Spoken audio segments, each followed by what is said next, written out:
管会资深委员占水艇的国造首组这个调集人黄曙光，有互人检举讲伊贪污已经真侪摆啊！伊除了提出告诉10个写372个请示的声明，讲伊个人身心拢真疲劳，完全甲别人无关系，更加甲任何政治因素无关系。啊，行政院长陈建仁针对黄曙光互人抹黑，感觉唔甘。国防部长邱国正是表示讲感动心伤。啊，即摆佫听讲，这个占水艇国造的专案，这个小组将改由呢，自总统府加国安会设立的现任国防事务的办公室来接。邱国正讲，伊唔知影这件代志，也毋过这个小组未改变，占水艇的进度嘛未受到影响。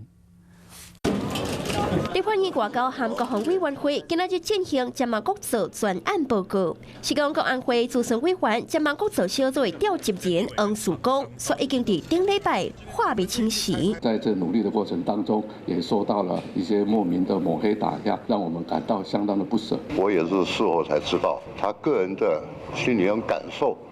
我可以感同身受。国立辩护美丽岛电子备当署长吴祖嘉指控贪污，即口气黄曙光吞未罪，第二季提告封盖名誉。早暗发出的声明，讲完全是个人伫大选期间考虑到国家安全，毋茫可有政治争议，甲无负责任的言论自由，决定请示，是家己的原因，和别人无关系，嘛毋是政治因素。未来会用民间人士的身份协助提供制作展览的资讯参考。严格投资者家己制作展览，海军军舰等来进行测试。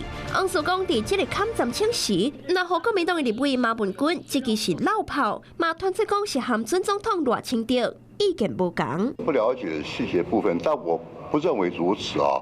我们大家在公务门待那么久了，我们都以公为主了。就惊黄曙光辞职了后，打造后续的展览有变数。传出讲由总统府和国安会设立的先进国防事务办公室来接手。我不知道，我真的不知道，不会因为个人的这个改变啦，整个团队就。